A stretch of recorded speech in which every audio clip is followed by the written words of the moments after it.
And these kind of had even me scratching my head saying, hey, something's different here. We are the Armed Attorneys. Today we are giving a critical update on kind of the Texas legislative cycle.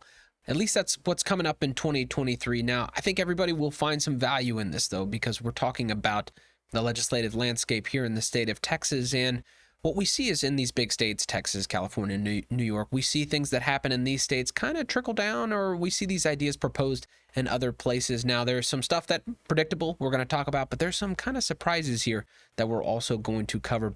But before we begin, show your support for the Second Amendment by hitting that like button. And let's talk about some raw numbers here, because I think this is a good indication of what's happening next legislative cycle. What have we seen just right out of the gates?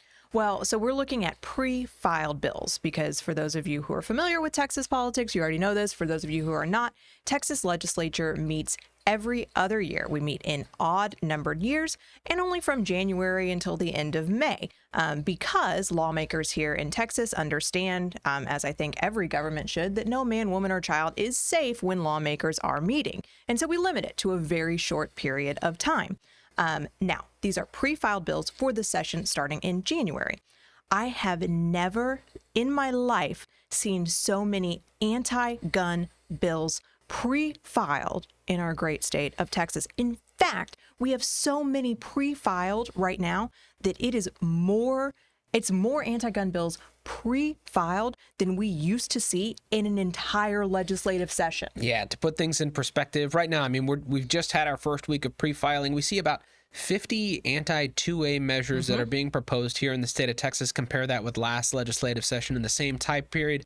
We saw about 25, before that maybe 10, and so I mean, we're really set up for a really high volume of anti-2A legislation. It's going to keep us on our toes for sure. But this brings up, we see some usual suspects when it comes to these deals. Some things might be assault weapons bans, universal background checks, red flag. You better believe we're going to see all that this legislative session. And if you're not subscribed to this channel, make sure to subscribe. A huge chunk of our audience aren't subscribed. And if you want to get these critical updates, make sure to hit that subscribe button. But we see some new kids on the block that I think kind of, I was going through this list and reading all of the new proposed legislation, and these kind of had even me scratching my head saying, hey, something's different here. Yes, and what's important to know, and why this is important throughout the country, no matter where you live, is these kind of surprises here in Texas, they generally aren't inventions of Texas. It's Texas lawmakers pulling from things they've seen filed in California, in Washington State, in Oregon, in New York. These aren't new ideas, which is why it's important to, I think, watch everything. So what do we have? So the first kind of group I want to go through, and having spoke to, kind of several other people who monitor this stuff, they kind of, we independently discovered these things and said, hey, these are significant.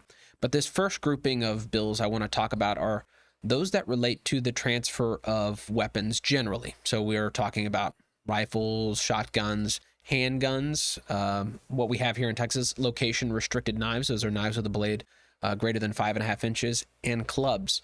And we see this with HB 129, HB 565, HB 761, and SB 145. Now, these are significant because we haven't seen this kind of stuff in the past. We have not.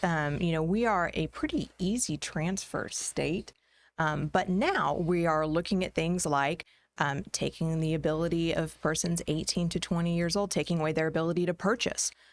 We are also looking at, and this is a particular bugaboo of mine, a waiting period on the purchase of firearms, and that waiting period would include private sale transactions. Yeah, HB 298.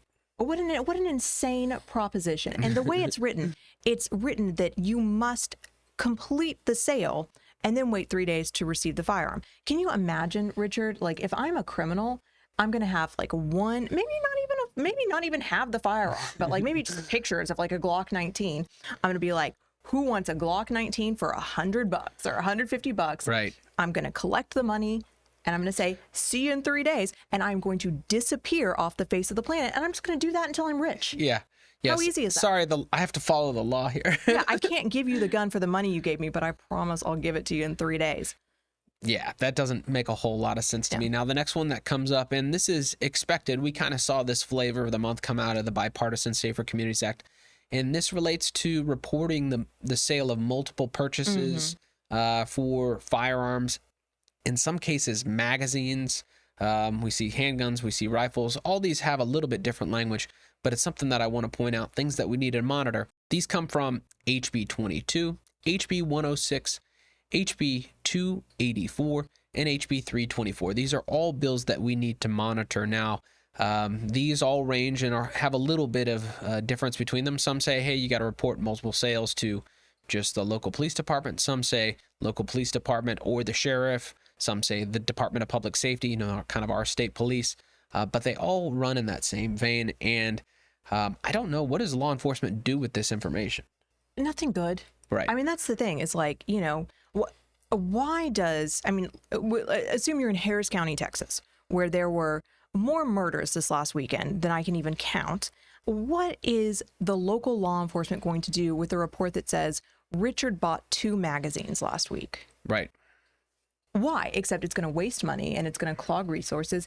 And maybe, worst case scenario, it's going to put you on their radar unnecessarily. Yeah. And under some jurisdictions, even in our great state of Texas, that we have very, very anti-gun parts of the state, you are taking away resources then, because you might then become a target when really we should be investigating, criminals. Right. I mean, can you imagine you get a knock at your door because you purchased 3 magazines in one time?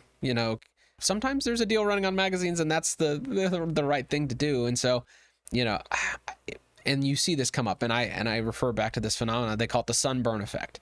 When you have too much transparency or too much reporting from government, so much so that it obscures important information. That's, when we see all these known to law enforcement folks, it's because they're getting lost in a complete, they become this needle in a haystack of all this irrelevant information. And so I don't know that makes us any safer, and something that I think probably should be avoided. Oh, yeah.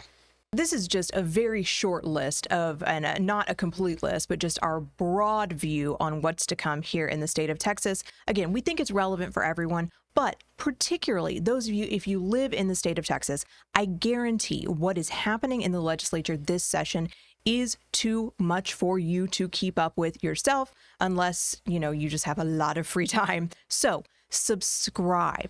Watch our channel. We are going to be keeping you updated, I hope, on at least a weekly basis, what is going on with gun laws here in the state of Texas.